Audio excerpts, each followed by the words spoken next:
बिल्कुल, मुख्यमंत्री का निर्देश साफ है और इसी का जो इकबाल मुख्यमंत्री का है उसका असर ग्राउंड पर देखने को मिलता है। जहां भी महिलाओं से जुड़े मामले होते हैं, चाहे वो अंबेडकर नगर में लड़की के साथ दुपट्टा खींचने की घटना हुई हो जिसमें उस लड़की की मौत हुई, अगले दिन ही हाफ एनकाउंटर देखने को मिला और ऐसी तमाम तस्वीरें उत्तर प्रदेश में देखने को मिली हैं। मुजफ्फरनगर में इस समय देखने को मिली है, लखनऊ में शोहदों ने छेड़खानी की, हुड़दंगई की, उसमें गिरफ्तारी देखने को मिली है और प्रयागराज की घटना को लेकर भी चर्चा है लगातार। मुख्यमंत्री क्योंकि इस मामले में बेहद सख्त रहते हैं, कोई भी चाहे वो अयोध्या वाली घटना क्यों ना हो, जैसे ही महिलाओं से जुड़ा कोई मामला निकलकर सामने आता है तो चौकी से लेकर थानों से लेकर खुद जो वहां के कप्तान जिले के होते हैं या कमिश्नर होते हैं उन तक के कान खड़े हो जाते हैं और उसका साफ साफ असर होता है कि जमीन पर एक्शन देखने को मिलता है। प्रयागराज की भी वायरल वीडियो, उसकी भी चर्चा लगातार बनी हुई है और एक्शन लगातार उत्तर प्रदेश के अलग अलग हिस्सों में महिलाओं से जुड़े अपराधों में देखने को मिल रहा है। बिल्कुल, योगी आदित्यनाथ ने यह साफ कह दिया था सदन के भीतर के ऐसे लोगों के खिलाफ सद्भावना नहीं, बुलेट ट्रेन चलाएंगे। देखिए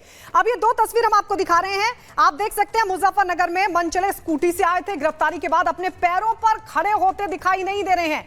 ये सीसीटीवी फुटेज आप देखिए मुजफ्फरनगर में किस तरीके से जो मनचले हैं वो अक्सर छात्राओं को परेशान करते थे, लेकिन धर दबोचा गया और उसके बाद इनकी वो धुनाई की गई, इनको ऐसा सबक सिखाया गया, इनका वो इलाज किया गया कि अब ये जिंदगी भर याद रखेंगे। देखिए अपने पैरों पर खड़े नहीं हो पा रहे हैं और इसी के जरिए योगी आदित्यनाथ ने बड़ा संदेश भी दे दिया है, ये कहते हुए कि कोई हुड़दंगी हो, कोई मंचला हो, महिलाओं के खिलाफ अगर अपराध होगा तो उसे उसकी सही जगह पर पहुंचाया जाएगा, जैसा कि इन मंचलों को पहुंचाया गया है।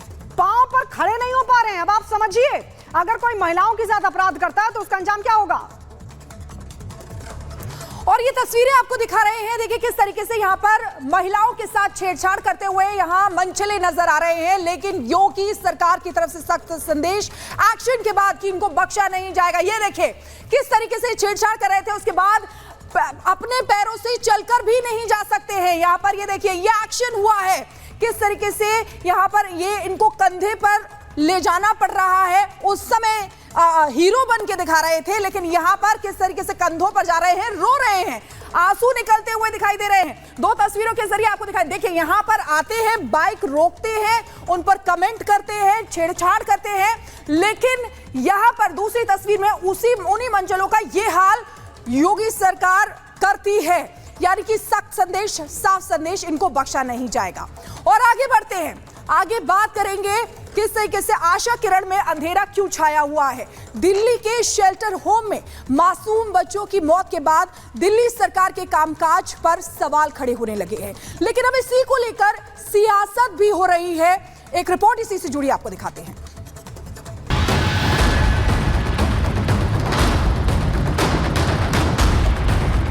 दिल्ली के मुख्यमंत्री अरविंद केजरीवाल शराब घोटाले में जेल में है, यानी जेल से सरकार चल रही है और हालात यह है कि कई हादसे हो रहे हैं तो कई व्यवस्था इस कदर चरमरा गई जिसका खामियाजा मासूम बच्चों को भुगतना पड़ रहा है। ताजा मामला दिल्ली के रोहिणी इलाके में संचालित आशा किरण शेल्टर होम का है, जहां बीते 20 दिनों में 13 बच्चों की मौत के बाद हड़कंप मच गया है। प्राथमिक तौर पर मौतों का कारण कुपोषण समेत स्वास्थ्य सेवाओं को माना जा रहा है, लेकिन लगातार हो रही बच्चों की मौत को लेकर अन्य सवाल भी खड़े हो रहे हैं। बीजेपी ने बच्चों की मौतों के लिए सीधे सीधे आप सरकार को जिम्मेदार ठहराया है। बीजेपी सांसद मनोज तिवारी ने कहा है कि दिल्ली की भ्रष्ट सरकार बच्चों को उचित व्यवस्था देने में नाकाम है, लिहाजा बच्चों की मौत हो रही है। आशा किरण के बीच एक महीने में इतने लगभग दर्जन भर बच्चों का मौत के मुंह में चला जाना, करंट लग के लोगों का पानी में मर जाना, आखिर दिल्ली को किस हद तक इस तरह से रोता हुआ देखेंगे हम। दिल्ली में मौत बांटी जा रही है।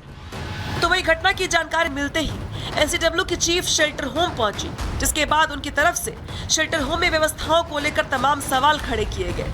रेखा शर्मा ने कहा कि शेल्टर होम बच्चों के रहने के लायक नहीं है, बड़े स्तर पर लापरवाही हो रही है। पानी एक तो कंटेमिनेटेड है, फिल्टर्स प्रॉपरली लगे नहीं हुए। अभी मैं किचन में होके आई हूँ, वहाँ पर भी फिल्टर नहीं है। पानी जो भी आ रहा है, जो भी बच्चों को पिला रहे हैं, और जितने लोगों की डायरिया से ज्यादातर अधिकतर डेथ हुई है। ओवर क्राउडिंग बहुत ज्यादा है, जहाँ पर सिर्फ 250 लोगों के रहने की जगह है महिलाओं की, वहाँ पर 495 लोग रह रहे हैं इस गर्मी में। अभी वहाँ से लोगों को इन्होंने इतनी डेथ होने के बाद निकाला है, उसमें से कुछ टीबी की डेथ भी है जो साथ रह रहे थे। शेल्टर होम में अव्यवस्थाओं को लेकर स्वाति मालीवाल ने भी बड़ा खुलासा किया है। स्वाति मालीवाल ने कहा कि ऐसा पहली बार नहीं है, इससे पहले भी दिल्ली महिला आयोग के अध्यक्ष के पद पर रहते हुए उनकी ओर से शेल्टर होम को लेकर दिल्ली सरकार को रिपोर्ट सौंपी गई थी, लेकिन सरकार ने कोई कार्रवाई नहीं की। स्वाति मालीवाल ने स्वीकार किया कि शेल्टर होम की हालत बहुत खराब थी। मैं जब दिल्ली महिला आयोग की अध्यक्ष थी तब भी कुछ साल पहले इसी शेल्टर होम में 2 महीनों में 11 मौतें हुई थी। मैंने यहाँ जाकर इंस्पेक्शन किया था और मैंने बहुत बुरे हालात पाए थे। मैंने सरकार को रिपोर्ट भी दी थी।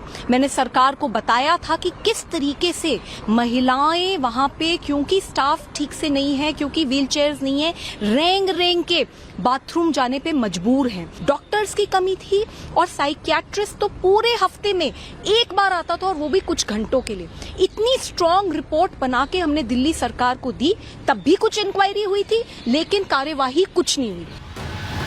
हैरान करने वाली बात यह है कि न सिर्फ जुलाई के महीने में बल्कि बीते कई महीनों से बच्चों के बीमार पड़ने और बीमारी से मौत का सिलसिला लगातार जारी है, लेकिन मासूम बच्चों की सुध लेने वाला कोई नहीं। रिपब्लिक भारत के पास मौजूद मेडिकल रिपोर्ट के अनुसार आशा किरण नाम से संचालित शेल्टर होम में जुलाई के महीने में 54 बच्चे बीमार हुए और 13 बच्चों की मौत हो गई। तो वहीं जून के महीने में 46 बच्चे बीमार पड़े, जिसमें से 3 बच्चों की मौत हो गई। वहीं मई के महीने में 26 बच्चे बीमार पड़े, जिसमें से 1 बच्चे की मौत हो गई। अप्रैल के महीने में 31 बच्चे बीमार पड़े और 2 बच्चों की मौत हो गई। जैसा ही हाल मार्च के महीने का भी रहा। मार्च के महीने में 31 बच्चे बीमार पड़े, जिसमें से 3 बच्चों की मौत हो गई। फरवरी के महीने में भी 38 बच्चे बीमार पड़े और उसमें से 2 बच्चों की मौत हो गई, जबकि जनवरी के महीने में 30 बच्चे बीमार पड़े और 3 बच्चों की मौत हो गई। ये आंकड़े बताने के लिए काफी है कि बीते 7 महीने में ऐसा कोई महीना नहीं बीता जब शेल्टर होम में किसी मासूम ने दम न तोड़ा हो। यही वजह है कि विपक्ष सरकार पर हमलावर है, तो वही सरकार की तरफ से भी बच्चों की मौतों के मामले में मजिस्ट्रेट जांच के आदेश दे दिए गए हैं। आप सरकार में मंत्री आतिशी ने कहा है कि लापरवाह अधिकारियों पर कार्रवाई की जाएगी। 14 डेथ्स 1 महीने के अंदर अंदर होना बहुत ही गंभीर, बहुत ही सीरियस मैटर है। जैसे ही ये खबर आई, तुरंत एक मैजिस्टीरियल इंक्वायरी इंस्टीट्यूट कर दी गई है।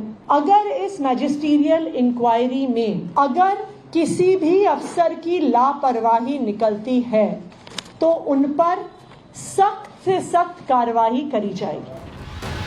तो वही बच्चों की मौत पर हो रही सियासत के बीच दिल्ली के एलजी ने पूरे मामले का संज्ञान लिया है और कहा है कि संबंधित अधिकारियों की ओर से आपराधिक लापरवाही हुई है। साथ ही दिल्ली एलजी की तरफ से जीएनसीटीटी द्वारा चलाए जा रहे सभी शेल्टर होम की स्थिति के बारे में व्यापक जांच के आदेश दिए गए हैं, जिसमें आशा किरण होम में हुई मौतों की जांच भी शामिल है। जांच की रिपोर्ट के लिए 1 हफ्ते का समय दिया गया है, जिसके बाद जिम्मेदार लोगों पर कड़ी कार्रवाई की जाएगी। बच्चों की मौत कैसे हुई, इसको लेकर सवाल बरकरार है। शेल्टर होम में पीने के पानी के साथ साथ अन्य सुविधाओं पर भी सवाल खड़े हो रहे हैं। उधर बाल संरक्षण आयोग ने भी पूरे मामले का संज्ञान लिया है और दिल्ली सरकार को पूरे मामले में 48 घंटे में जवाब देने के लिए कहा है। कुल मिलाकर हर घटना के बाद जांच और कार्रवाई वाला वही फॉर्मेट दिखाई दे रहा है जो सरकारों को सबसे ज्यादा सूट करता है। लेकिन सवाल तब खड़े होते हैं जब सरकारें तमाम शिकायतों के बाद भी चैन की नींद सोई रहती है और जब मौत का तांडव होता है तो कार्रवाई की बात कर पल्ला झाड़ लेती है। यानी सियासत और सरकारों के लिए बच्चों की जान का कोई मोल नहीं। Bureau report, Republic Bharat. और चलिए सीधे रुक लेते, हमारे सहयोगी साहिल भामरी इस वक्त हमारे साथ लाइव जुड़ गए। साहिल, इन बच्चों को किसके भरोसे छोड़ा गया था? इतने बच्चे जुलाई में हम देखें, जुलाई में 13 बच्चों की मौत हो गई। अब कौन लेगा जिम्मेदारी?